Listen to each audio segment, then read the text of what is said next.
Good evening, ladies and gentlemen. You are welcome to this very scintillating episode of a sit down with a very honorable guest that we would be having.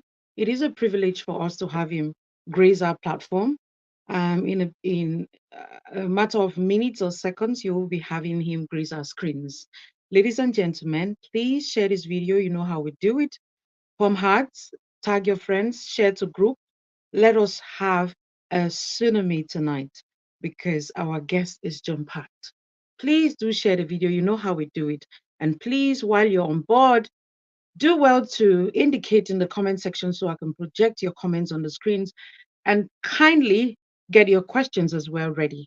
Okay? So let me see those of you who are in the comment section. Um,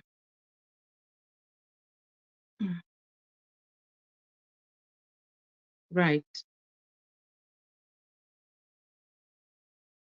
So we have Bettila Vibes. Hi, Bettila Vibes.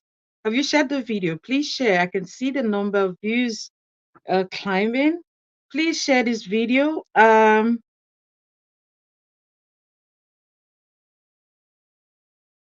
sorry, I'm projecting something else. Right. So if you just joined, please give it a thumbs up. Again, share this video to groups, pump hearts. We're about to have one of Cameroon's finest media men grace our screens.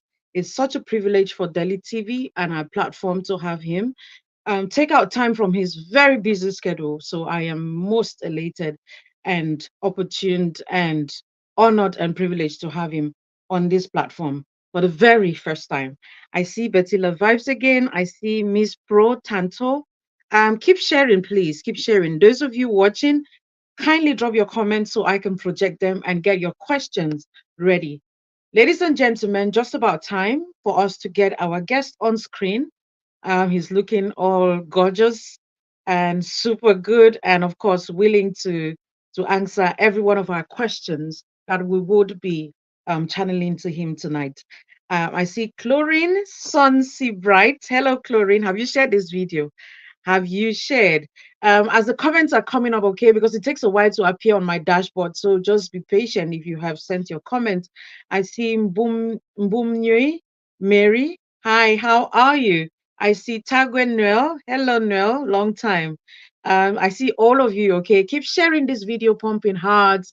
Like I said, get your questions ready while I get our superstar on our screens. But before I get to do that, please bear with me to read a bit of his bio. It is so jam-packed, so we have to read it because I could not summarize it. But I'm glad that he did a good summary, and I'll be reading out to you. So, ladies and gentlemen, before I get our superstar on screen, please bear with me as I get to read his very jam-packed bio. Okay, so so this is about our guest for tonight, Mr. Leonard.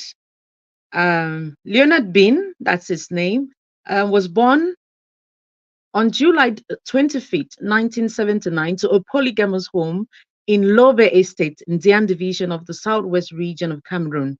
Son of Mr. John Bean G and Rebecca Zu, all Christians of the Roman Catholic Church.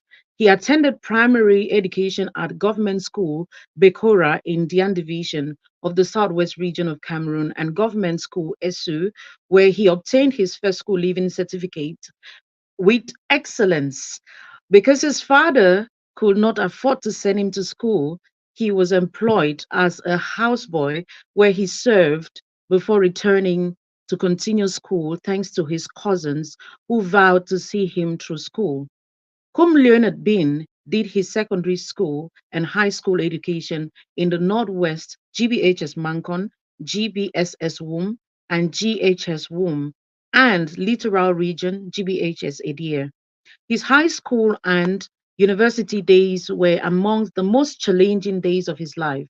This is because while in high school, he faced loads of financial problems and couldn't afford most of his school needs. He had to work during the holidays. He was clearing farms, palm farms around Mbambu for those who know a dear, to raise money for school and other needs. This is the moment he truly became a man and understood that one needs to work very hard to achieve his dreams. He had the opportunity to go astray, but he had very strong convictions. He passed his advanced level and later on joined the Department of Journalism at the University of Boyer. After graduation, Kum volunteered with CRTV Mount Cameroon FM, assisting in the production of some programs, while assisting his elder brother in a film rental shop at my 16, I beg your pardon, Bolifamba Boya, for survival, keeping faith and hope alive for better days. Kum Leonard is one of the pioneer editors in chief of Boya Base TV, High TV, a position he held before June 2011 and November 2018 in Boya, where he practiced journalism for exactly 7 years. Later on, he was appointed managing director of BT Media Group in November 2018, ensuring the day to day management of the media group and respect for house editorial, amongst other policies. He equally handled administrative matters at different levels, also engaging in partnerships with other structures. He is also the host of two TV programs on My Media Prime TV, the mother channel of My Media Group that comprises 8 TV channels. Leonard also currently runs a peace initiative called a Peace House for recruit and many peace crusaders as possible to engage in the preaching of love, forgiveness, reconciliation at all levels of our community life, starting with the family. KUM also runs a yearly journalism scholarship scheme for students of the Journalism Club of GBHS and GHS WOM.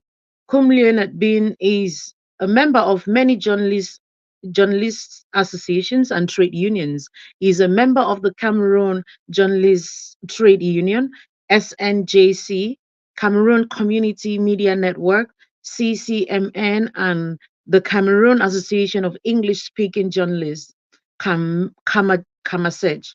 He served as the pioneer president of the Cameroon Journalists Trade Union for the Southwest region and pioneer secretary general for the Cameroon Community Media Network. In his secondary school days, he also served as senior prefect of GBSS WOM and GHS, respectively. Leonard has been honored with many awards, including the Flag Bearer Award and recognition by the Department of Journalism and Mass Communication, University of Boya, TV Broadcaster of the Year, Guardian Post Award 2020, Best Peace Journalist Award, Panafest 2020, Best TV Moderator, Dreams Network Golden Awards 2021, and a host of others. He is married to Foy Cynthia, with whom they have two boys. Follow his Facebook page where you are going to get quality first-hand information and also discover the beauty of our continent, Africa, the mother of humanity. Ladies and gentlemen, without further ado, join me, make welcome this very jam-packed CV that I've just attempted a summary of. The man behind that, Mr. KUM Leonard himself. Thank you very welcome, much. welcome, Yeah, welcome, Mr. KUM. thank thank you very much, Delhi. I'm glad and honored to be on your pitch for the very first time. I hope we have a frank discussion and that I just pray someone gets inspired and impacted while we discuss this evening. I mean, it's been hectic reading your CV, and I can only imagine this is a summary of it. I think our audience will be enlightened that you further break down this summary for us, of course, and of course, tell us why you are here today. Of course, as in the capacity of an author. But before we get to that, let me just see if I have some comments. Of course, you have a lot of fans on this space, so I mean, I have to project their comments before we start asking you so many questions. So once again, welcome, and Thank just you. give me a minute, yes, please, to do this. Thank you. So we have Judith Loom. Judith Loom is saying welcome. We have Pat Tem is saying, I'm already inspired. You can imagine. I mean, your CV is so jam-packed. We are inspired by that. We have Mayu Pambom, Sandra. Hello, Sandra. We have Annabelle Nebaise Kum is a name from the Menchum division, right? I thought as much, but we're coming to that. We have Franklin Hede. Franklin Hede is always there. He's saying hello. Miss Pro Tanto is there. We have Jang Love Lane. We have Jang. Have you guys shared this video? Please share this video so that we have a great time together, okay? So that it's going to reach the appropriate quarters. We have Emanuela Lee. We have Loma Gloria. We have Bruno Tata. We have Nsatsu Emil. We have Lenga Kalista Tagunwell and all of you. Okay, so let's focus again on the superstar. Welcome once again, Mr. KUM. Thank you, Delhi. Thank you. And special greetings to all of those that are watching us and are going to be listening. We pray that many more join to also share. And just to say that I'm ready for any question. I'm good. When you say you're ready for any question, you know any is such a broad term. So you want to be very ready. Yeah, I'm very ready for any question. Yeah. Right. Let's start with, like I talked about, the summary of the summary version of your CV. It's a lot of things that I read, and I'm so impressed by your achievements and all of this. But can we hear from you? Um, who is Mr. KUM? For the benefit of those who did not understand what that jam-packed CV was, who would you say you are? Before we get into the capacity of an author. Okay, Delhi. My name is KUM Leonard. I'm a journalist, though today I serve as the director of BT Media Group, though many persons may think that it only ends with My Media Prime TV. I'm the director of My Media of BT Media Group. I am a peace advocate and I am a Christian, a believing Christian. I am married. I have two sons and I am from a polygamous family. I think that's who I am.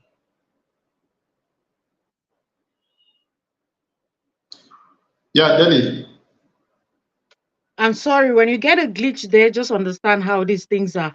Thank you so much for that warm introduction. I'm happy that you serve as a model to a lot of us. Your name is such a big one when it comes to the media. I've learned a lot from you, and I guess a lot of those who are listening to us have learned a lot as well.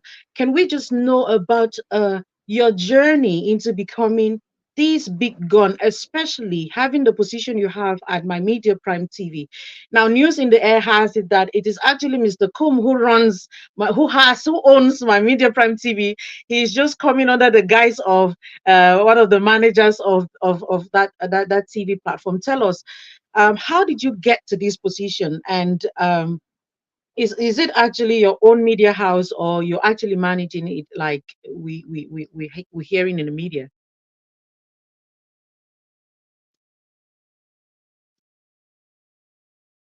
Can you hear me?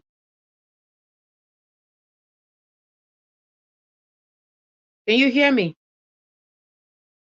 I think we're having a bit of a glitch there. Let me take him off. And I'll get your comments and while we get him on board again. I see you, Abendong Singer Dilis. I see Chi Solange. Please share this video. You understand how the network is, but we're going to be here and take all of his questions onto, I mean, and get all the answers we would be sending for our questions. Yeah, we have Neba Paula Zinui. Thank you so much, Paula Zinui, for this awesome comment. He said, "This is my boss right there." Yeah, your boss is here, and I hope you have questions for your boss. We have Lovely Nepa. Thank you for connecting. Have you guys shared the video? Your boss is, I guess he's at the back stage. I think he's back now. Welcome back, Mr. KUM. I'm sorry for that glitch. I'm not sure what happened. Can you hear me? Yes, 5 and 5. Right. Did you get my question before you left? The question is whether I'm the owner of this house. Yes, BT Media Group is such a big venture. It is not right. just Media Prime TV. It is my Media Prime TV. It is my Music Africa TV. It is my Gospel Africa. It is my movies English. It is my movies French. It is Real Black One. It is Real Black Two. It is my Hausa. So we have 8 TV channels running from here. So possibly Mr. KUM cannot be the owner of such a venture. We have 5 of these TV channels that are on satellite. It is a venture worth hundreds of millions. So I am just honored to be given the position of managing director. We have investors. I have a boss. I have other stakeholders that I answer to. So I am not the owner, I am just a worker. You asked earlier on about how I got here. I'll tell you, Daddy, that when I finished from the University of Boya, like you read, I did not have a job. So my brother was running a video rental shop in my 16. Everybody who lived in my 16 in those days knows that I used to rent cassettes after I graduated from the University of Boya. And from time to time, I would also play with Mr. Leonard at the time at Mount Cameroon FM to see if I could assist in producing some of his programs. That is what I was doing. While renting at Bolifama, I worked as if I was a minister in that rental shop. I would leave the house in the morning, I clean the place, I go back and dress up and served everybody that came there as if I had never been to a university.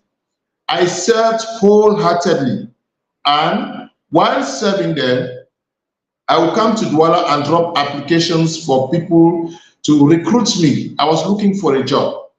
I would go to Limbe, and I did a lot of things for free until I heard that they were going to create a TV in Boya called High TV. At the time, it was Faco Vision.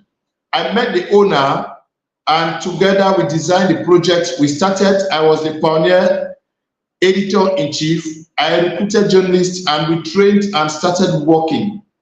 High TV became a household name in Boya because we worked diligently. But to tell you that I served so well at High TV that many persons had this same impression that you're asking. Because I would work for so many years. People will come to High TV and leave. They will come and leave. I will mentor them when they were right. High TV served as Arsenal at the time. So many TV channels would just come and recruit. But I would take the pains to train others, and we were working. Many persons ask me, Leo, what are you doing at High TV? So many persons have come and have gone to bigger TV stations. What are you doing there? But I will tell you that it is God that kept me at High TV, because at High TV, I learned how to operate the camera. I will take a camera, go and cover stories. I will come back when the editors could not help. I will sit and edit the stories myself. When the broadcasters had issues, I would go and sit at the broadcasting room and do the job. I would come in the morning, and when the entire studio or the whole office was dirty, I would look for water and a rag and clean the entire structure while workers were there. I would serve wholeheartedly, and it is at High TV that I understood how television works. I did it. I learned almost everything about television at High TV. This other opportunity presented itself where this other media had to take off. That is how I got in contact with my bosses. And they told me, Guy, can you help? What can you do? Immediately, I prepared a short-term, mid-term, and long-term project proposal and presented to my bosses. They say, oh, this guy knows what he's doing. I had a first meeting with them, and they said, can you prepare us a TV program schedule for 1 week. I went back to Boya. At the time I was in Boya, I prepared that and came back and presented. And that is how the journey started, where we had to do recruitment. We recruited the journalists, the technicians, and started designing programs. We started with the first program, after second program, and that is how this whole journey started. Oh, wow. Oh, wow. I need you to see the comment section. I'm happy that we have people with you, people like you with underdog stories, Mr. KUM, that we can see true examples of living legends. We can see people who have walked the talk. We can see people who are deserving of the awards they are receiving. We can see people who are true models, not just with those we are reading in the newspapers, in magazines, and watching on TV. We're seeing you as an example of what a model is. Then before me coming here, when you read through my biography there is something I did not want to hide from. That I work as a houseboy. My I love father, that bit. I was going to get to that bit. Yes, yeah, my father was working at Pamol in Lobe. That's where I was born. But you right. know, there are times that while you are working, you have money, and then I was unfortunate that by the time I was supposed to go to school, my father was broke. He was on retirement already. So he could not afford to send me to secondary school, Delhi. So I had to work as a houseboy. I served and served and served until my cousins said, no, this guy cannot go like that. Go back to school. So I will never shy away from that part of my story. And while I was in high school, Delhi, if anybody who knows about the suka palm plantations around Bamboo, Mbongo, Dizange, and the host, that is where I would work money. I went to the Bileng a day and nobody sent me there. I worked my money, just went to a day, went to the school and said I wanted admission in this school. I paid my school fees. When I looked for a room, one very scattered plank house, and bought a small mattress like that. And that's how I went to school to get my advanced level. Those stories I will not shy away from. I'm not an achebota. Nobody paid the way for me. Yeah. I'm more than impressed. It's literally a standing ovation for you in the comment section. And like I was saying, it is good that we have people with your kind of stories. Your story is the one of an underdog. The underdog story is very relatable. And I always say that. I relate with it because I see myself in that. But today we're talking about you.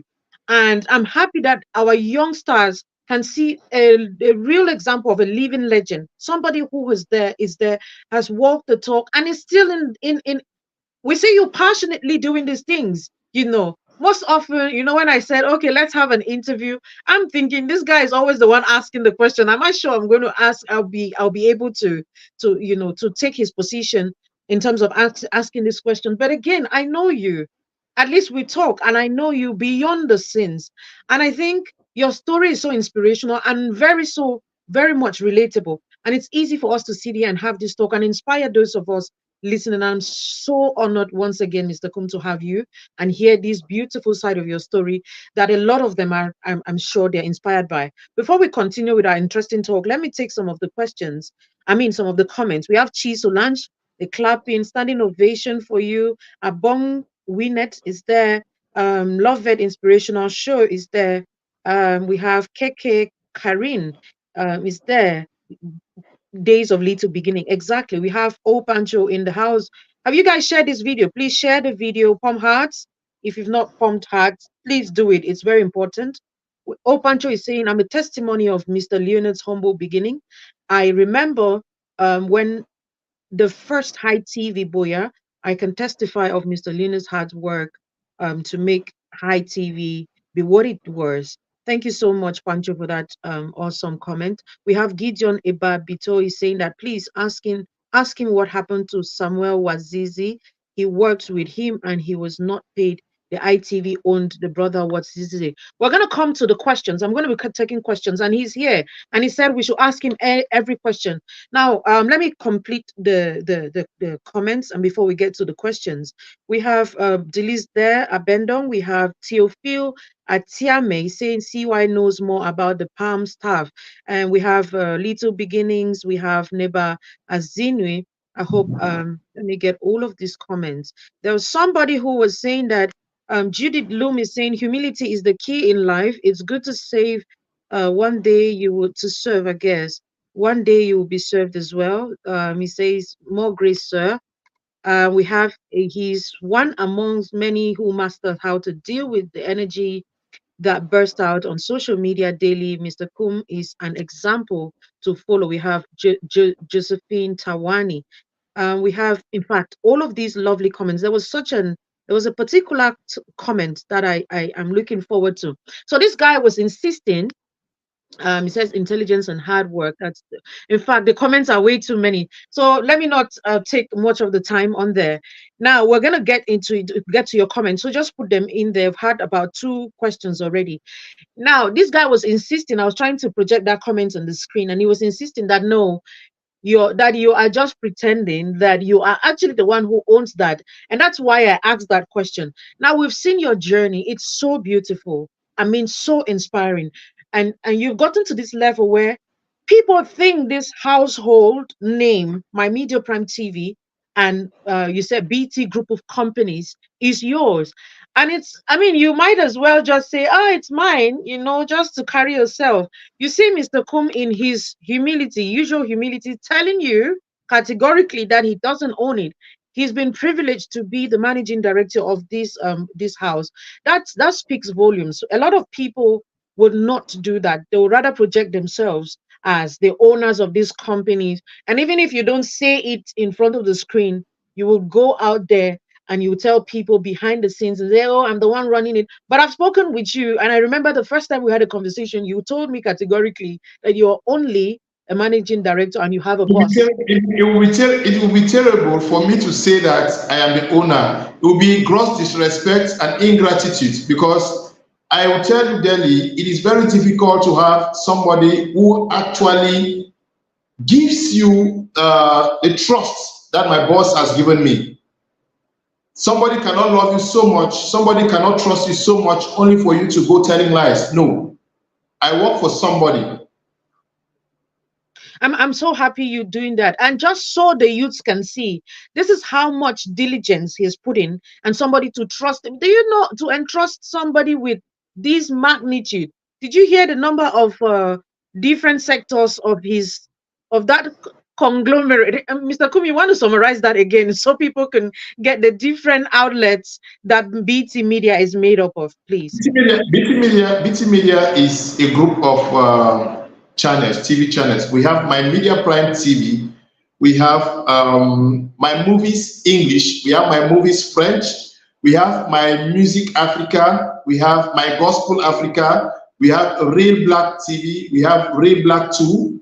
And we have My Hausa TV. Wow. Wow. And for the benefit of those who are still in doubt, is it okay for us to know your boss and give him a shout out at this stage? 2 persons I would love for us at this stage to give shout outs to your cousins that you said actually said helped you out and said, you know what, there's much more to this guy than just being a house help, whatever. And then your boss, we want to give them a shout out if you don't mind, please. Well, my boss is Mr. Tabi Tame Bryant, who has taken me as a brother and a friend, because anybody who comes around would hardly believe that that's my boss. Very simple guy. Yeah. And my cousin who is in America, Veronica Inson, she's like a mother to me. The other one died, and I'm not sure I'm going to weep for any other person like I did for her. Madame Jimbong. Madame Jimbong, who died in womb some years back. So the two of them are like my gods. Wow. Yes. Yeah. So you said Mr. Tabby Bryan, we are happy You saw what we are seeing in him. In fact, even better than we did, and you can entrust him with this much responsibility. We want to say thank you on behalf of the entire Cameroon and Africa. We say thank you. And for our auntie in the United States, Auntie Veronica, you said, is that the name? Did I get it right? Yes, Veronica. Right. Listen. Yes, we want to say thank you so much, Mommy, for the wonderful job you did, and we are so proud of you as much as we are proud of your son. And we go on again to the many comments in the comment section. We have O Pancho is going all out because, of course, this is his man, and of course, he's giving all the positive comments you can imagine. He's saying that Mr. Kum is someone who, when he loves with all his heart and with maximum loyalty. He does his work from his heart. He is not like some Cameroonians who, when you give them your hands, they would demand your whole body. Of course, thank you so much for that amazing remark. We haven't get promise. Nkwakia. Thank you so much. We have Iniesta Beach. We have, oh my God, the comments are way too many. Yes, we have Olivia, we see you. We have Banasom Luis. BBM Global is saying Leonard's inspiring story is relatable. I'm proud of his parcours and achievements. I was recently made aware that we are from same village, Esu. Talking about your village, man, it's a lot of things we want to talk about. Um, there's a whole lot that people want to know because you're always the man asking the question, and I think I speak the mind of a lot of people listening to me. They want to know who Mr. Kum is. Yes, you mentioned your beautiful wife, Cynthia, your two lovely sons. People want to know. And I know you keep these things a bit private because, of course, it is your office and not, this is not for your private matters. But a lot of people want to know that. But again, I insist that today is more for to celebrate him as an author. So imagine he has this jam-packed CV and he's not stopping anytime soon. I wish to find out, is this your first publication, Mr. Kum? Yes, this is my first publication. Actually, Okay. actually, while I was in secondary school, then I used to write so many poems, and I wished we had the facilities, the social media facilities we have now. I wrote so many poems which I could not preserve, so most of them are missing. I could not actually trace them back before I went to the University of Boya. At the University of Boya, there they train you now how to write, because in high school you write literature, those things you read. But now in the university, they tell you that to write a story is like a formula. They give you a formula. You start like by this, you did this and that and that, and then to be writing, I've been very, very, very, very busy, because at High TV and here, I actually manage the structures and then still have to do my programs. But then I got inspired this time around to put into writing my thoughts on how I see life differently from my profession. And Right. consistently, I've seen myself exhibiting this call for persons to live in love, in harmony, in forgiveness, and all of that. And then at times I get disappointed when structures that are supposed to play the role of the moral authority are failing. And I ask myself that, but why is it that we have so many schools, yet the morals of our children, of ourselves, are not reflective of the schools we go? Why do we spend so much time in churches, yet our output in our society, in our communities, in our families are not reflective of what we get from churches? And I felt that away from what the school is supposed to do, away from what the church is supposed to do, we as individuals are supposed to also step in and echo what we think should be a contribution to how people should relate with one another. So this is my first publication, and I hope that God gives me grace to do even more. I'm so happy and proud of you, Mr. Kum. I guess the audience as well. I was not really surprised. I wouldn't say I was surprised hearing that you've written a book, because we've always talked about this. I see your passion for Cameroon. I see your passion for Africa. I see your passion to have youths who are hardworking and morally upright. I see it. I see it when you have a guest and the guest is speaking and going south. I see how you want to get out of your professional seat and quote unquote fight them, because there's a narrative that you want to project. There's a way you want to go out, with this. There's an information you want to embed in the hearts of these youths. I see your cry, and I'm happy that you could put your thoughts in this book. And as far as the crisis in Cameroon is concerned, I've heard your take on it. I buy your school of thought. And I'm interested in this book. And that's the more reason why we're here today, to hear what Mr. KUM, who has had a plethora of guests come on his platform, talk about what this Anglophone crisis is all about. They've shared their views. I mean, which better person to talk about this Anglophone crisis and a way forward as it is right now, if not him? And so this is a must-read book. I would just project that on the screens, and I would take myself off while I read. Sorry about this. I'll leave our guest on the screen.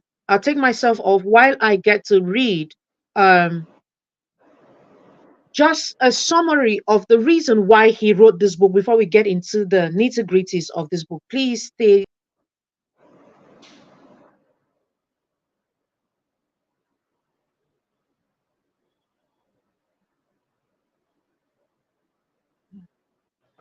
Okay, let me just read it from my computer. So he sent this and he said, why I wrote this book. For a long time, Cameroon was known as a peaceful island surrounded by countries in conflict.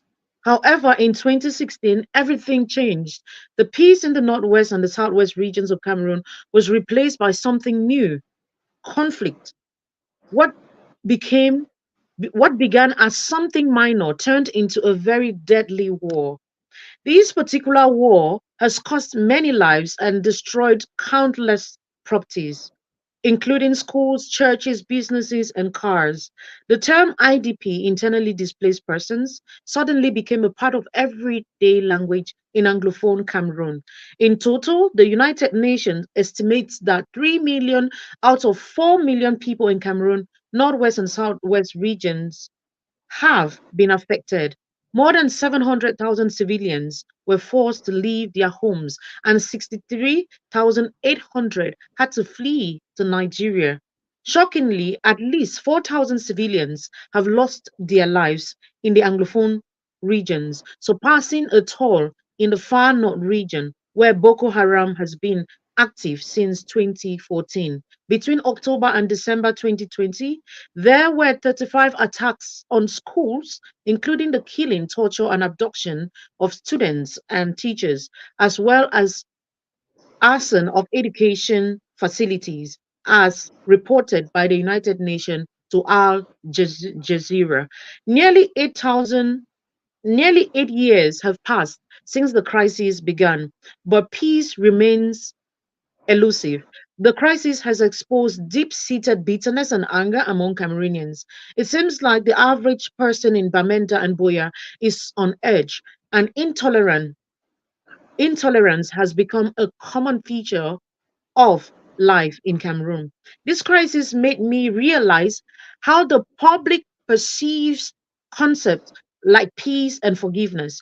We've seen horrifying videos on social media showing acts of brutality such as beheading, dismembering, dismemberment, and cold blooded murder. The fact these perpetrators shamelessly document and share their atrocities in the name of justice is a stark indication of how deeply troubled our society has become.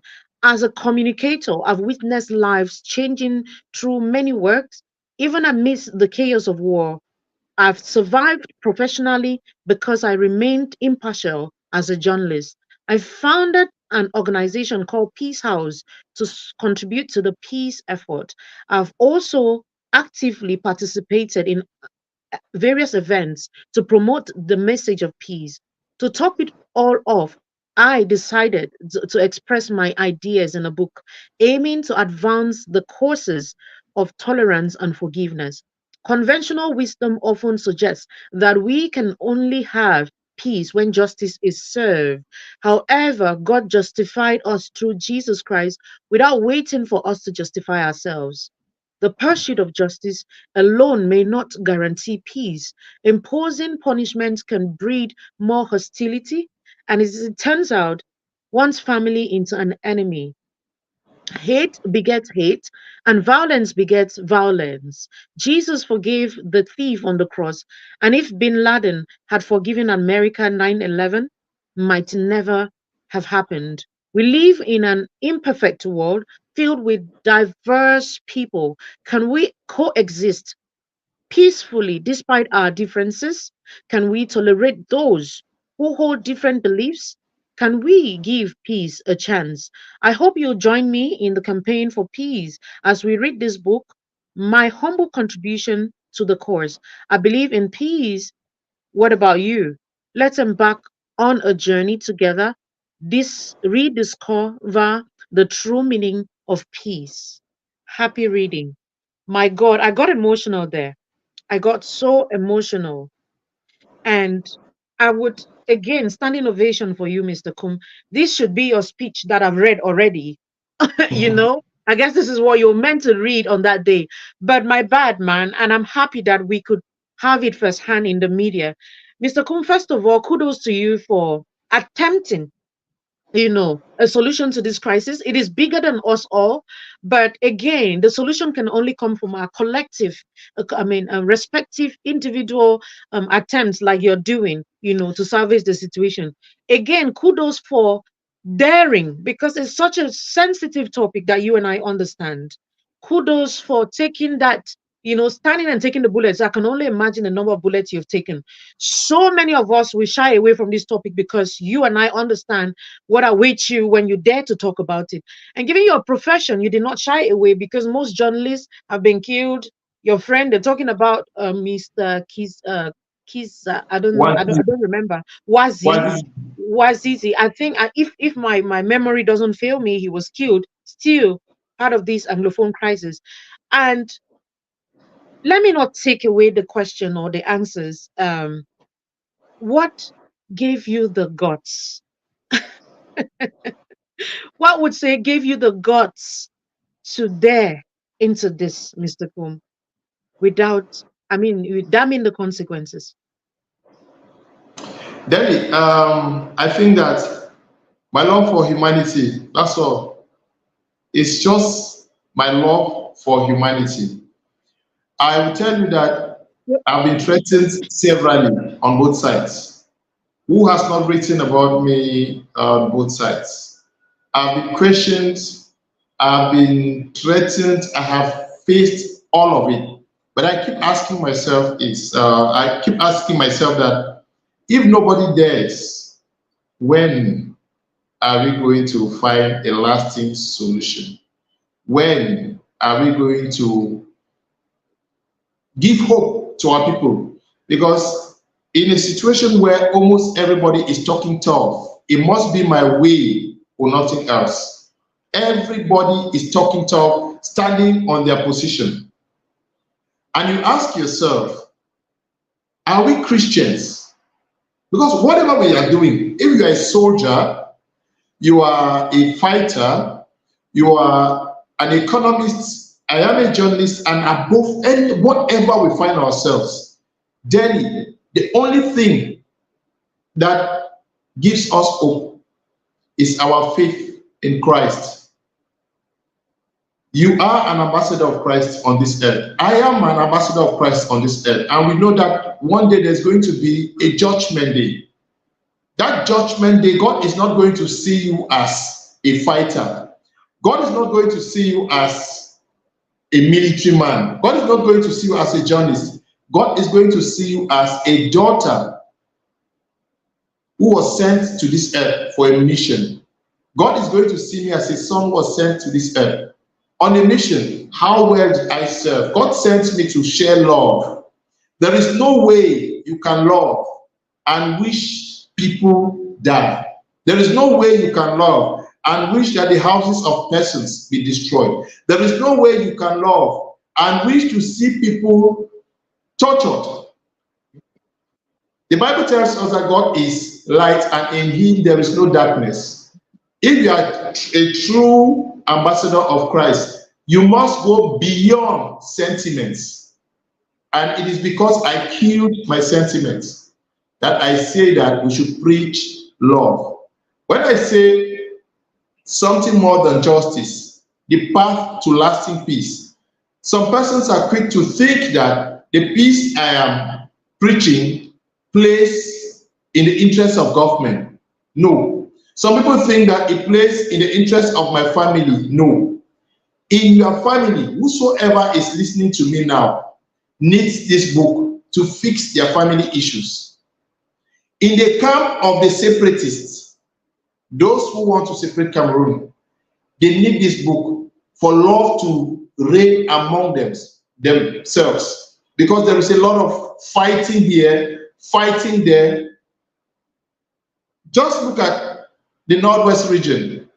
A man con man will say, I am a man con man. You are a Cambe man. You are a man from womb. We need to go beyond this. We are Africans. We need to love without knowing where this person comes from, without knowing whether this person is from Fumban, without knowing where this. We are Christians. Jesus Christ, before leaving, left us with one assignment. That assignment is to love God and to love your neighbor as yourself. That neighbor That neighbor is not somebody from Douala. That neighbor is not somebody from anywhere. That neighbor is Christ. When God sees us today, God will only bring me to his kingdom because he sees Christ in me. He sees Christ in Delhi. He sees Christ in Judith Loom. He sees Christ in whosoever is listening. He does not see a Bafor person. God does not see it. God sees Christ in us. And that is the only thing that gave me the courage to write what I wrote. Because at the end of the day, we all are going to die daily. When you fear, you will die. When you dare, you will still die. So rather do what is good. That is going to help to change the world. That is what I can say. Yeah. I am so impressed by this. There's Dr. Munang on there. I would love to take his comment. Dr. Munang goes, again, just so we know, he's just written a book as well. We'll be talking, having an exclusive sit down with him in the days ahead as well. He's here to support you, and this is what he says. Something More Than Justice, The Path to Lasting Peace by Mr. Leonard KUM is a pivotal work offering fresh insight on achieving peace and development in Africa.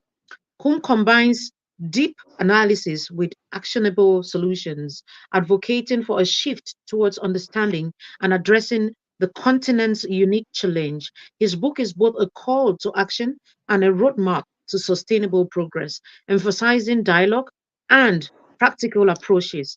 Leonard Combs' expertise and passion makes his work an inspirational guide. Unfortunately, Dr. Munang, your comments could not be taken on or completely on the screen because of the setup we have. But of course, I would love to read all of that. And of course, the few, I think I read more than three-quarters of the comments, which of course I think he got it. Thank you so much for that addition. You're such a force to reckon with. Like I said, we're having you in the days ahead. Thank you so much, Mr. Kum. Every Cameroonian, I would say, listening to you right now, is already touched and encouraged to read this book. I want to read this book. I want every one of us to read this book. Reading the statistics that you gave, I was alarmed.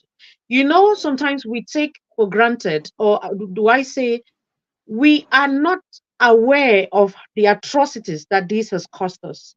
I think putting it down, given the statistics, is more like a clarion call, like a wake up call to Cameroonians to assess and analyze this thing and ask ourselves if this entire thing is worth it. And I'm happy that, like I said, you took the bull by the horn, you had to weather the storm, and you had to, you know, get the guts to stand up for a lot of us. Now, the amazing part again, standing ovation, is that you've spoken the minds of a lot of persons. Let's touch on this aspect of forgiveness that you came with. Now, so many times, I even read in that synopsis, you made mention of we've heard, I mean, people say there's no peace without justice.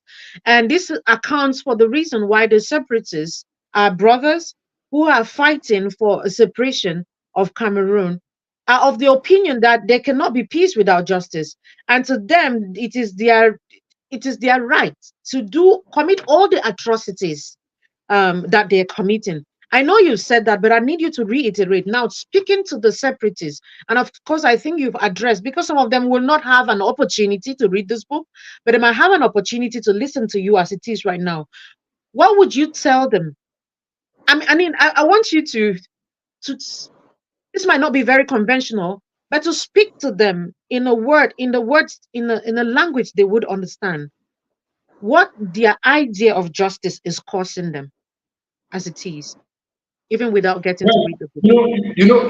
like Delhi, we are Christians. Remember, every day we say, Father, forgive us our trespasses, as we forgive those who trespass against us. Right. That is what we say every day. Father, forgive us our trespasses, as we forgive. We say it every day for 30, 40, 50 years. But what you have been praying, what you have been professing, this is just the time for you to act it. You want God to forgive you for your trespasses, but you want justice for the other person who committed the same crime you want forgiveness for. That's the summary of the book. You are a father, you are a mother. When your son is caught in a crime, maybe your son stole something, your daughter was caught in a terrible crime. You got me? You are getting me? I'm And getting when they are dragged to the public space for stoning, they are dragged to the police. As a mother, as a brother, as a sister, what do you do, Delhi? You go to the policeman, please, sir, can we arrange this thing? Can we arrange this thing? When a mob catches a brother of yours who was caught too, normally we go and plead with them. Say, I beg una forgive me. You don't know what he do. I beg. If you anything una want, I will pay. That is what we do. When it concerns us, we plead for God's mercy. We plead for the mercy of others. But when it is others who say they must kill you, they must kill you, they must kill you. So what I am saying is, whether you are a separatist, whether whosoever you are, when you say there must be justice for peace to reign, I ask the question, is justice for who? Everybody has killed. People have burnt houses. People have mutilated bodies. People have destroyed homes. People have burnt cars. If we have to say justice for everybody before peace reigns, it means that in the next 1,000 years, we are going to be judging cases after cases after cases after cases. And while the judgment process is on, crimes are going to be committed on each side, and the process will be ongoing. So I think that we should look beyond. We should look beyond and say that we need peace, because even if you have to do justice, without peace, can you judge somebody? Without peace, then me and you will not be discussing like this.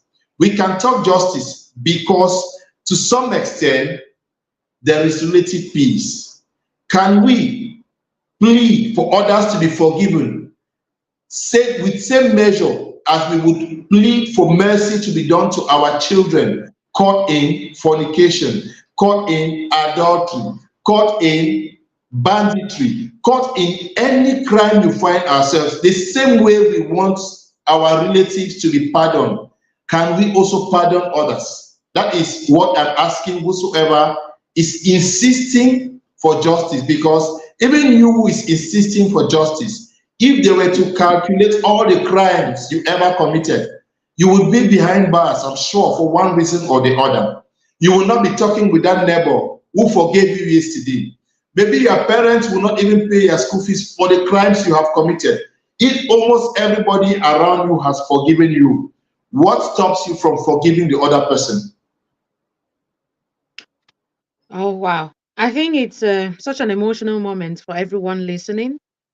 You'll be lying through your teeth if you say this war has not affected you, if you're not tired. I mean, every one of us listening. And like I said again, standing ovation for you, Mr. Kum, for having the guts to face the elephant in the room, and because it's been a conversation that is very sensitive and nobody dares to talk about it, and we're just going with the wind. I see it in the media all the time. When it happens, the other day happened in Boya, and we were just like saying justice, not justice. We're not saying we're now just writing crying emojis. We've resorted to writing, putting crying emojis. Boya, my heart is breaking. We put on candles for Boya if it's Boya. The next time is Bamenda, and just like that. And when is this going to end? This justice that we're seeking. Let me play a bit of the devil's advocate. Did you factor in the opposite side? And when the opposite side, I mean the government, because a lot of them might listen to you and think, okay, if we forgive, are we going to, when we forgive, are we sure we're going to have what is expected from the part of the government as well? You see what I mean? Because it doesn't just end there. Somebody once said forgiveness is not memory loss. It's a lot of things. Are we expecting, did you factor in the concerns of the people as far as the government is concerned? Let me put it like that. This book is for everybody. It's for everybody, Delhi. If you are a government official today and almost everybody says you have embezzled, so you should be sent to Kondengui, I'm sure your family will say, please, can you forgive my father? He may not steal again. You understand? So forgiveness is on both sides. So if you are a government official who say, I will never forgive, I'm sure you, that government official, you have committed wrongs also. And certainly your family will not want to see you in Kondengi. Your family will not want to see you sentenced to imprisonment, and or maybe the population coming after you to kill you because you've done one or two wrongs. So the government officials themselves, they need our pardon. They need pardon from whosoever they may have wronged. So this also goes for government officials. Nobody is free. Nobody is a saint, Delhi. We all are fallen short of God's glory. We all live by the mercy of God. Wherever you are walking. Even take those of us working here at my media prime. Our hands are not too clean.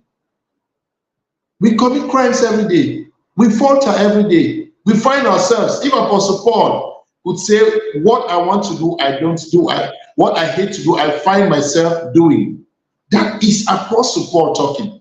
So who is that person who today says, has monopoly to judge the other and to say, you are right, you are wrong? We all have sins. We all have committed atrocities. We all have wronged one another. It is time for us to take stock and see if God has forgiven us, whether in the government, whether in the opposition, whether in the camp of the separatists. Can we forgive ourselves? Can we look beyond the wrongs each other has committed and live as one person? If God, look at Apostle Paul, he was a murderer, he killed thousands of persons. But God forgave him. He turned a new leaf. Whosoever has committed a crime should be forgiven. That is my perspective. Yeah, whether in the government or wherever. Thank you so much, Mr. Kum. I'm so happy, and it's just interesting that you tackled it from an angle I never even saw it from. You know, every one of us have been thinking, we've been asking ourselves the question, when will this war end? When are we going to stop all of this? when is the when is the government ever going to listen to us? When are the separatists ever going to say, you know what? I mean, enough of all of this. But this has been how many years? 8 years. You know, I read 8 years and I was like, my God, has it been 8 years already? But strange enough, it's been 8 years and counting. As the disturbing part of it is, it's and counting. So we are tired. If you're not tired, I think the separatists as well are tired. I think the government is tired. We all are tired. And we cannot all have justice. There's no how you're fighting and everybody's having justice. Then it's more like an eye for an eye makes the world go blind, literally. So I'm hoping that they've listened to you. I'm hoping Cameroonians will read this book. I'm hoping that they will not just read this book, they would equally, apart from let's take it a bit further. Not just those who are fighting, those in the bush, the boys in the bushes as we call them, but you and I sitting here fighting wars that we don't see. It's the hate that we exude in the media. It's the hate that you and I are facing in the neighborhoods. It is the hurt that you are expressing that you don't even know that's what it is. I was having a conversation the other day with my followers, and I was telling them that we don't know that these subtle wars that we have in the media we're fighting, it's Anglophones, it's Bamenda, it's Boya, it is Southwesterners, it's Northwestern. We don't see how much this crisis has cost us. And at the end of the day, we are the ones losing, because I am yet to see, except for those Francophones who have had places in northwest regions, or businesses who have been destroyed. At the end of the day, we're destroying ourselves. Literally, that's what we're doing. So this forgiveness, like Mr. KUM is saying, it starts from us. You forgive yourself. The first benefactor of forgiveness is you. And this is what he's trying to underscore. You forgive whoever, then at the end of the day, you realize that I'm the benefactor of that, the first Then, benefactor of it. then we are Christians and we hope to make heaven, but we do not Right. know the day of our call. Is the Bible that says it may come Mm. like a thief. Now, when you say I will not forgive until he pays for this, what if in that process of waiting for the day that he will pay, because that's the justice you want, and you are called by God, what will you tell God? You are holding strong to a Well, position. even You are holding strong to a position. Then you read a phrase, and I said, if Bin Laden could forgive America for whatever crime America ever did, we will not have the right, September 11 attacks, and we will not have the attacks in Iraq and Afghanistan, because all of them are offshoots of what Bin Laden did. right. If we only forgive, if President Sarkozy of France could only forgive the Libyan guy for whatever crime he ever committed, we will not have the disaster that we are living in Libya today. Mm. It just takes forgiveness. That's all. If you could just factor the consequences of engaging in a violent action. I'm just from talking to some young persons in Bonaberry today on peace. And I did a demonstration on how conflict generates and involves the entire community. I took two persons. One insults the other, and the other person retaliates. When a negative force is sent out, and then the other one retaliates, the friend or the brother of the other one joins the fight, and then this other one also gathers his community, and before you know it, it moves from amongst friends to colleagues to communities, and before you know it, everybody is in a fight. But if one person could just forgive and ignore, it will not bring an entire community into the process. So you and I are vectors of, or we should play the gatekeeping role of stopping the sharing of violent information, violent videos. We should use our social media spaces to share love, to share forgiveness and not to fan hate and not to fan divide amongst Right. community members. Thank you so much for that, Mr. Kum. It's echoing really loud, and I know you're touching the hearts of, I mean, those listening to you. Somebody's asked more. It sounds more.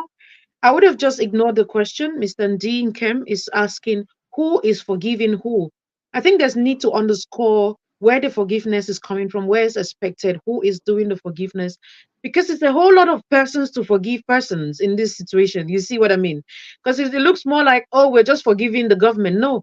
There's a need to forgive, and I need you to underscore that, Mr. Kum. There's a need for you and I to forgive each other. Those who are hurt, to even start with self.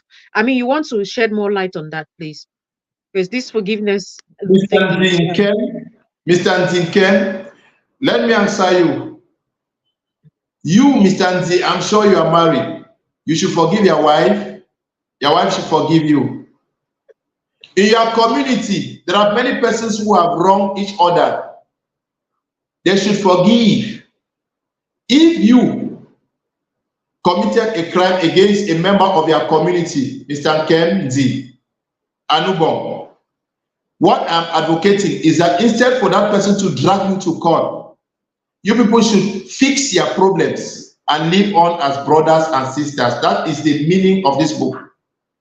You, if somebody wrongs you, instead of dragging the person to court, do everything within your power to solve the issue and not taking them to court. Because I give you an example, Delhi. If two families are living, right? One family is very rich, the other is an average family.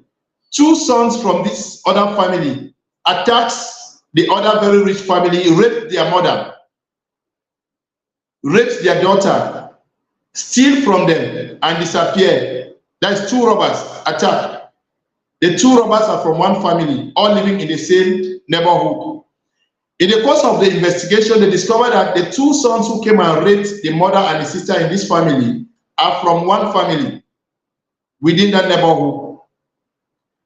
These two guys are apprehended, taken to gendarmes and then to court, right? And are sentenced to 15 years imprisonment or 10 years.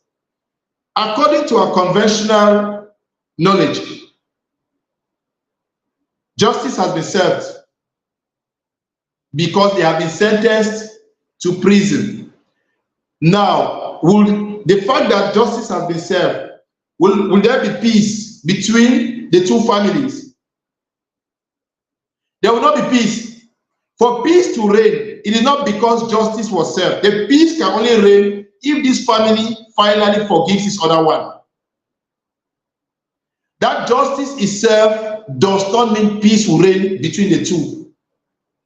It means that even after justice has been served to these two guys, even when they come out of prison, there is still a possibility for this other family to retaliate and attack them. And the spiral of violence continue, though justice was served. right. But for peace to reign, this other family needs to forgive the family that brought all the problems, ridicule and shame by raping them, their mother and daughter. That is what I'm trying to say, that justice will be served. But if we don't forgive, spiral of violence will continue. Attacks will continue from one end to the other. Martin Luther King says that what? Hate begets hate. Violence begets violence. So until we are able to cut that chain of violence, of hate, and the spiral will continue, and we are going to be living in that spiral of vengeance, of an eye for an eye, asking for our pounds of flesh. I know it doesn't actually sit well with some persons the way I preach it, but remember that Jesus Christ, when he said, I have come not to do this. Remember in the Old Testament, Jesus Christ says, you were told that an eye for an eye. I will not preach it because I am a son of Christ. I am a Christian. I will preach forgiveness, I'll preach love, and I'll preach tolerance. I hope I've answered my brother.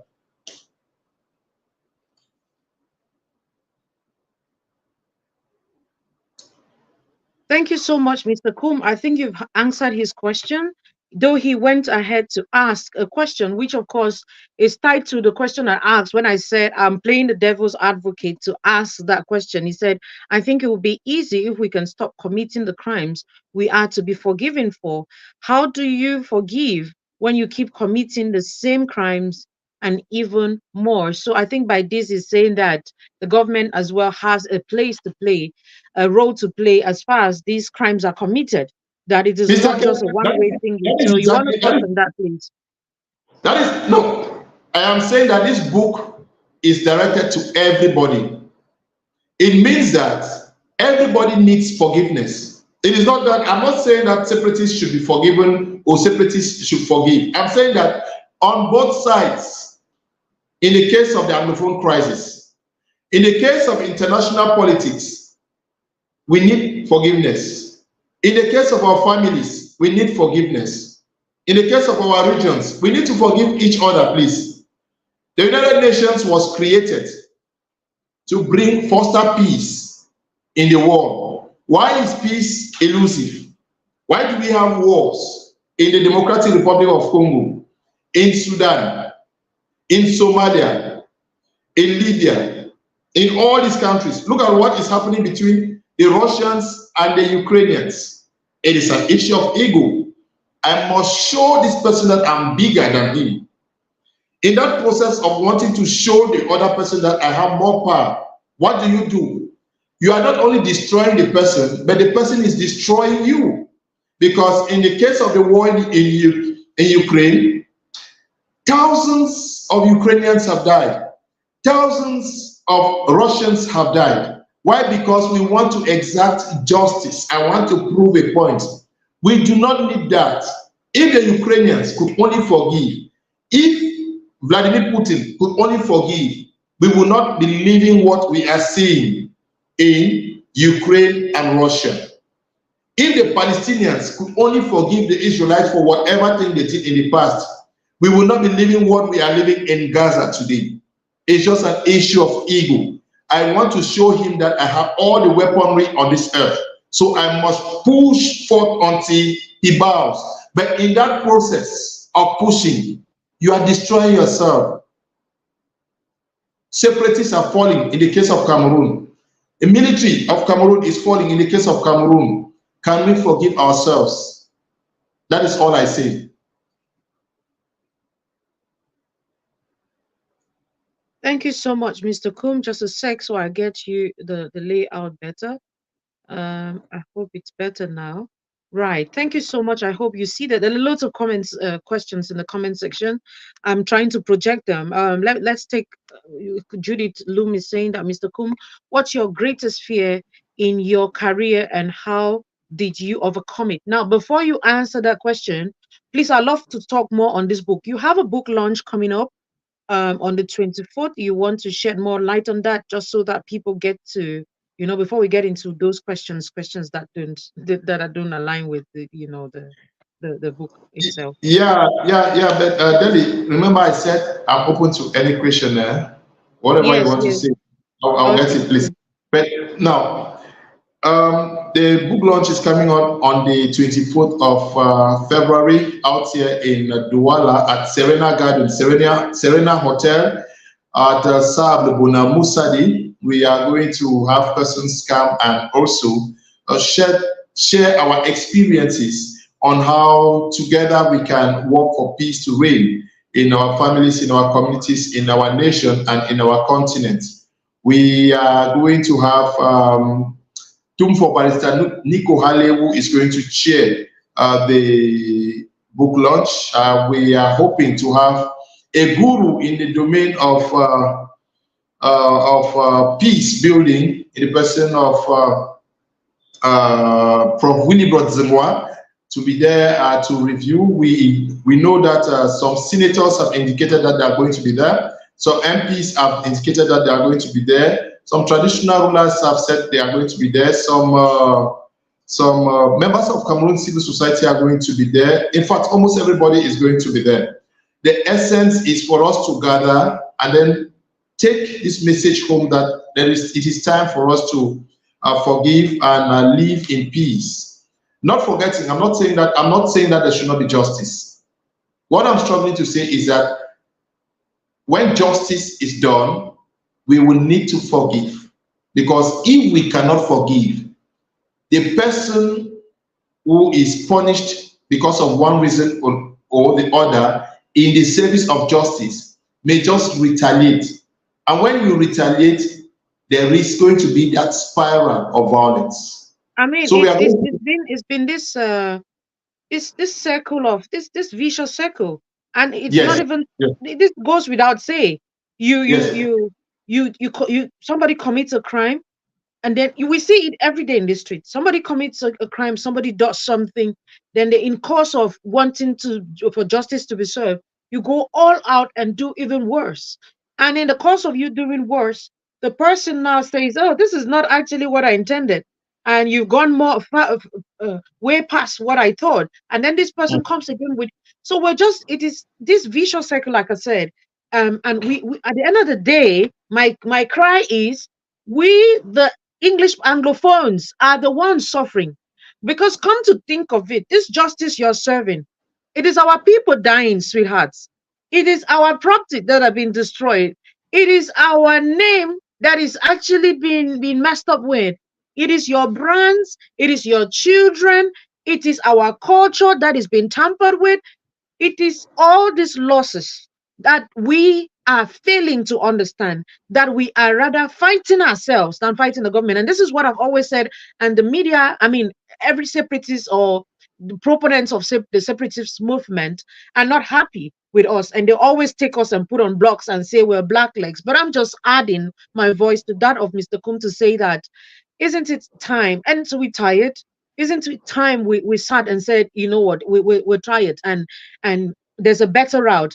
And if you have a better route than what he's proposing, it is all of these individual solutions that we're going to put together. He is only one of millions of Cameroonians.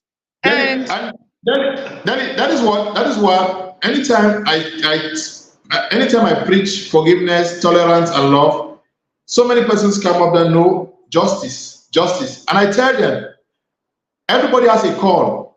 I have been called to this ministry that I'm preaching. Just write a book about justice and also preach it.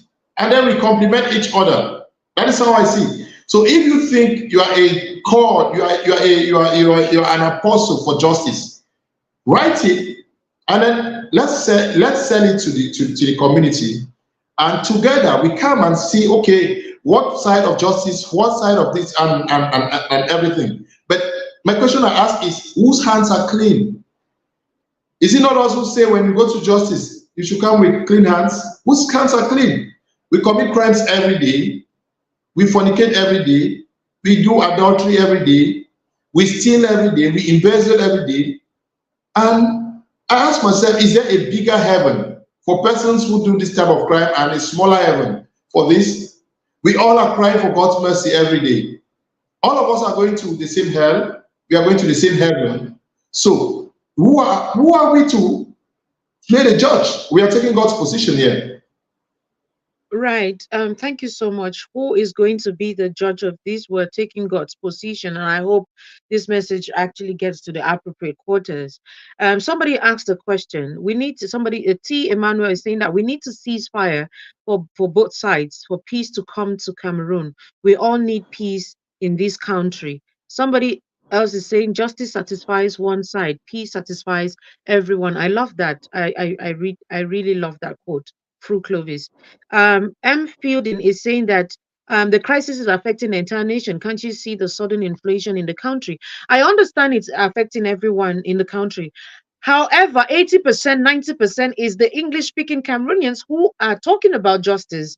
If this justice were to be served on the other side of Cameroon, I mean, you and I, where this other side of the Mungo, you and I understand what that means. It would mean they are actually feeling the pinch after facing all the hurt, the bitterness, the killings, the atrocities, we still have to face inflation. We are not on the same pedestal. Excuse me, we're not on the same. If that's your justification for the crisis affecting the entire Cameroon, no, it is not like that. They don't have the country Sundays we've been putting.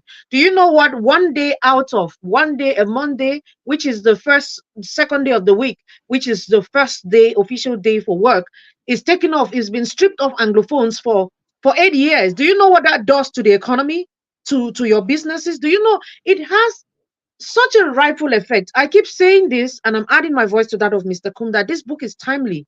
So we will not be looking at crumbs while we have the loaf of it. And I say this in the negative sense, that you cannot be talking about inflation when real debts, dead bodies, properties being destroyed are facing you. Inflation is just I would say a consequence, not even the cause of all of this that is happening. And I mean, it is the least, rather, the least of the consequences of this war. And the bulk of it, we are facing it, and we want to tell ourselves the truth. So I think this is what Mr. Kum is saying, and then he's tackling it from the angle of forgiveness, which I think, in my opinion, is going to salvage this if we actually hit to it. But again, he is just one person out of the million Cameroonians listening and attempting solutions to this problem. You and I can put our heads together and come up with other solutions, just like he's saying. And if you think the angle of justice is the route that we must take, you want to come up with a book, because the justice of killing our own people is obviously not working. You see what I'm saying, right? Yeah, I've just been notified that the president of the republic is going to be addressing the nation, I think at 8, and it's just barely a few minutes to 8 o'clock, and we don't want to take to get into that time. So I'll just take few questions in the comment section. um Red Tack is still saying that, Mr. Kum, can you forgive someone who comes to your home to kill family, and without justice you forgive him? Mr. Kum has answered that question over and over and over again. um Judith is saying, share. Have you shared this video? Please still share the video. A lot of persons have to engage and listen to this. Okay. Please share this video. We have Emmanuel Eba is saying, when we have ancestors in power, like in Cameroon, how can forgiveness be done between the government and the separatists? Mr. Kum has answered that question, I know. If he wants to shed more light again, then fine. He's saying that M. Fielding is saying, the motto for this year is no grief for any person. And if you want to look at this motto for this year, no grief for any person, you realize that people also will not grieve for you.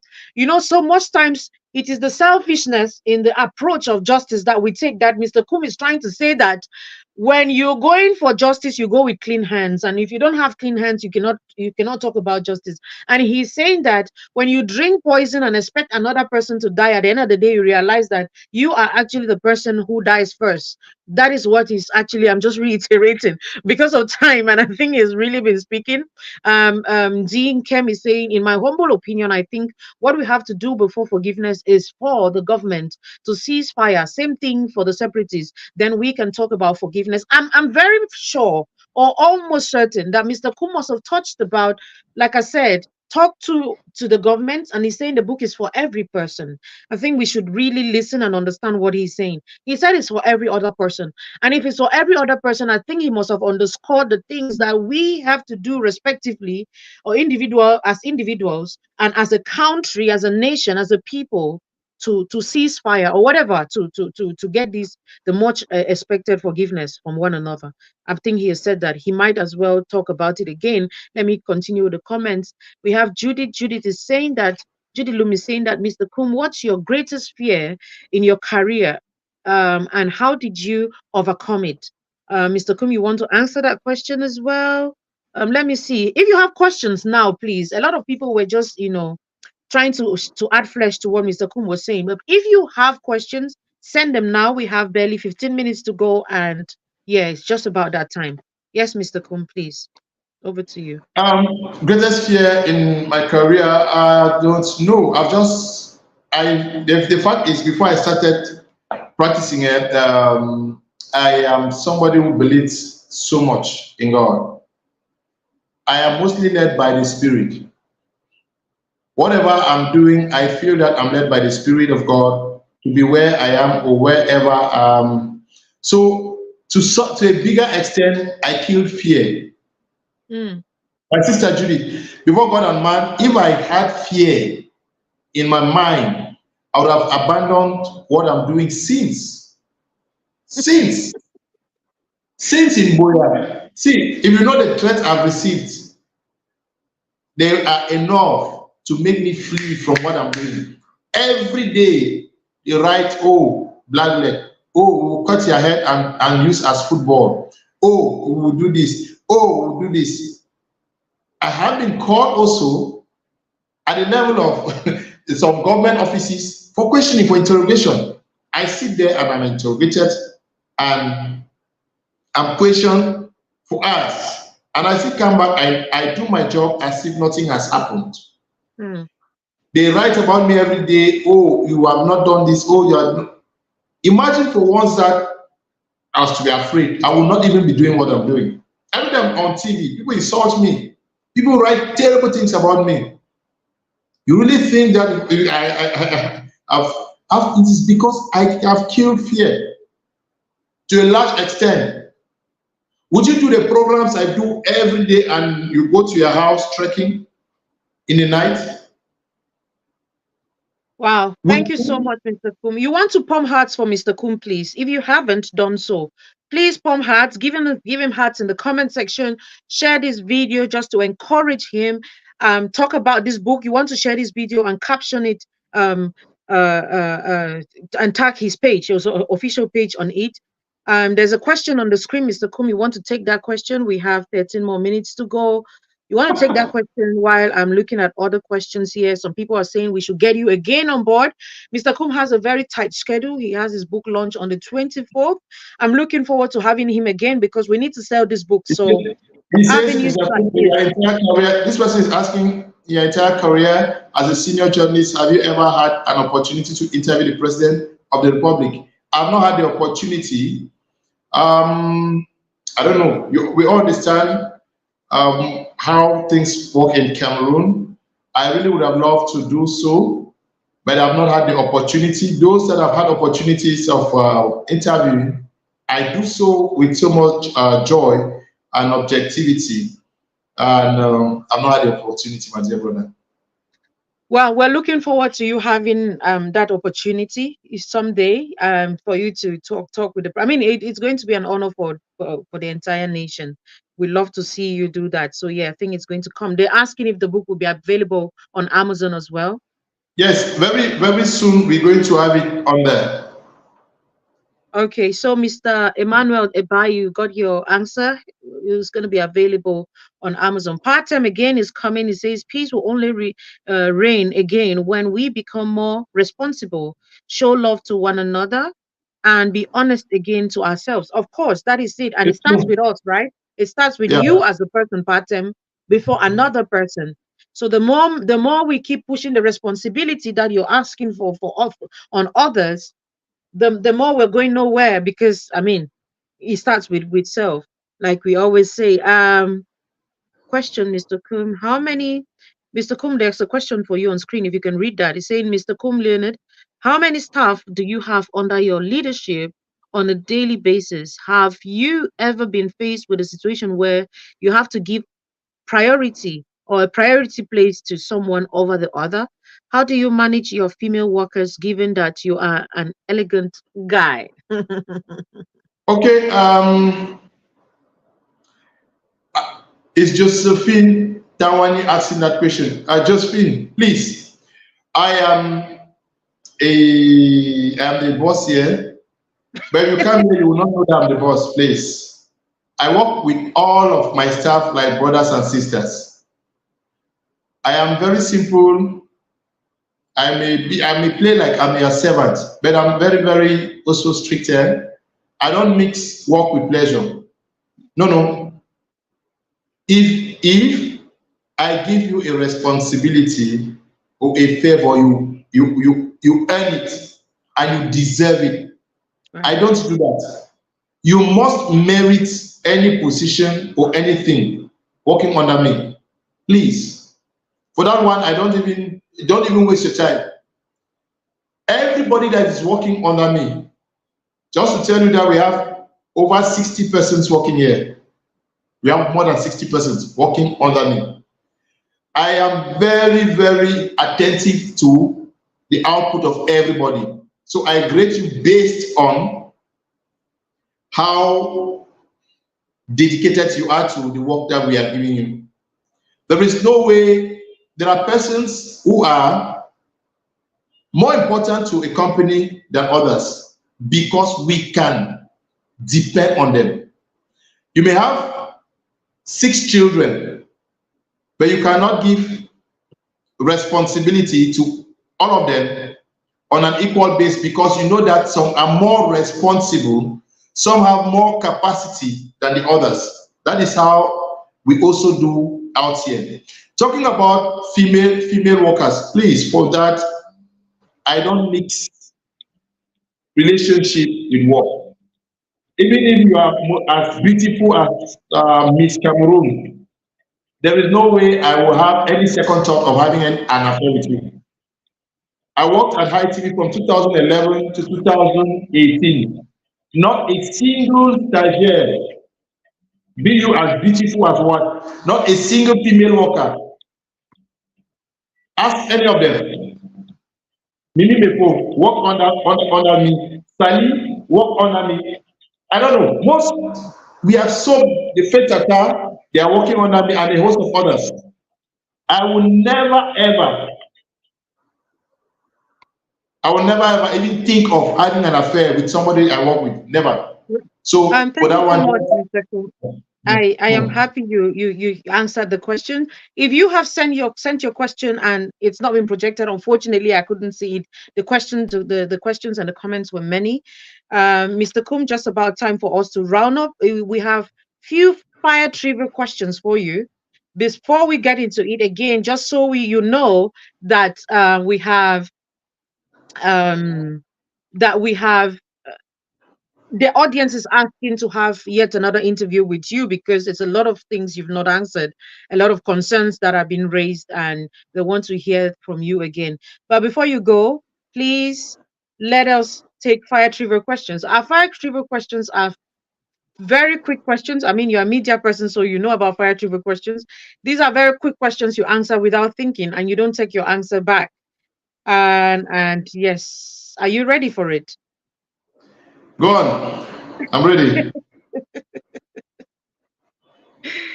Okay. Watafufu and Ero or Kati Kati? Eru is my preferred meal. Wine or cocktail? Wine. Federation or unitary state? Federation. SDF or CPDM? I'm a journalist. No, you have to answer the question. I'm a journalist. I'm journalist. I wouldn't answer that, please. Sorry. 80-20 or no? Well, I think 80-20. You had to choose one, so you chose one. Delhi TV or CRTV? What? Delhi TV or CRTV? Delhi, that's a tight one. But you have given me the opportunity. It's true that CRTV also gave me an opportunity the other day. But answer one. Choose one. Delhi TV. I know for bring you again for the TV. We just choose TV. Delhi TV. Thank you so much, Mr. KUM. That's where we come to the end of our very interesting interview. Of course, we have not gotten into half. We're not even a glimpse. They say tip of an iceberg. That's what we've done. I'm hoping that you come again. I'm hoping that you create chance on the 23rd. It's going to be a very busy day for you. Please create time again to come. Let us talk about this book and the launch. You want to again talk about this launch for those who are just joining and looking forward to where it's going to be, who is expected. Is it strictly on invitation? Who are those? Are those just the dignitaries you're expecting, or the entire public is invited? Yes. Apart from the launch and the book on the day, what are we expecting as many? The launch is going to be on the 24th of February out here in the city of Douala, the nation's economic capital, at Serena Gardens, Serena Hotel, the Sab Bonamusadi, and we are expecting everybody. I thought that it should go on is on invitation, strictly on invitations, but so many persons have expressed their desire to be there, and I don't know. I will not want to be insulted tomorrow that I reserved what I cooked for a privileged few. So almost everybody is going to be invited. It's going to be chaired by Tumfor Barrister Nico Hale. Some MPs have said they are going to be there. Civil society persons are going to be there. Journalists are going to be there. In fact, everybody is going to be there. I just hope that the message goes through, because that is the essence of whatever we are doing. We hope that the message of peace, tolerance, and forgiveness goes through. We need it at the level of our families, of our communities, our region, and nation. So thank you very much for having me, Denny. The pleasure is ours. Thank you so much, Mr. KUM. And just so they know that you can sponsor copy, how much is a copy, Mr. KUM? It's 5,000. 5,000 francs a copy. And where can we get this copy? Do we have this, apart from, but those who will not be attending the launch, do we have the copies available? After the launch, we're going to send copies to Bamenda and Boya, Kumba, Limbe, and Yaoundé. So what we are doing now is people are ordering, and then we are taking the majority of people. I will not lie you that I've sold books for more than 1 million francs already. Yes. Yes, that's what we're talking about, man. That's what we're talking about. Yes. Yeah, people have pre-ordered more than almost, I'm sure, pre-ordered more than 850 copies already.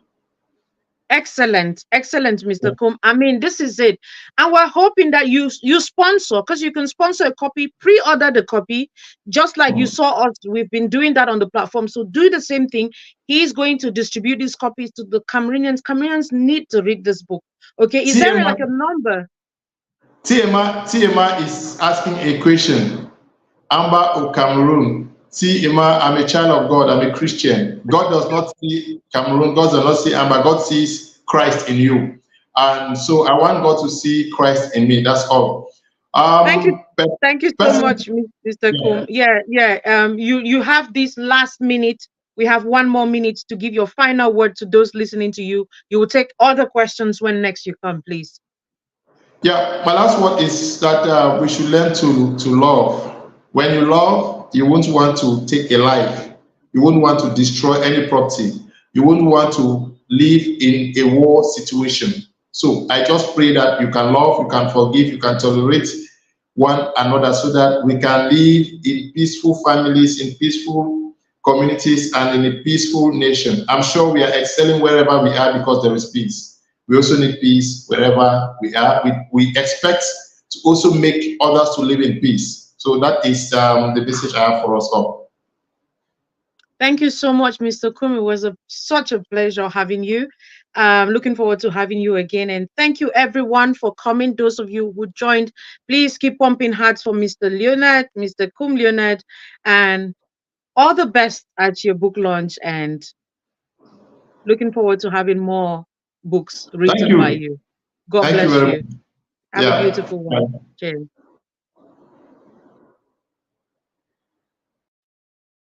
Okay, my delicious. You still want to give a thumbs up to this video, still share it, and so that your friends can watch it later on. I'm happy we've come to the end of our show. If you want me to have another guest on the program, of course, I'll be having Dr. Munang next, I guess. If it's not next, then I'll let you know on here. He's also written a book. Apart from that, his CV is so jam-packed. You want to know more about him. And yeah, we're looking forward to having that. Again, share this video, palm hearts. Until next time, it's goodbye from my end. I love you all so much. Bisu bisu. Bye.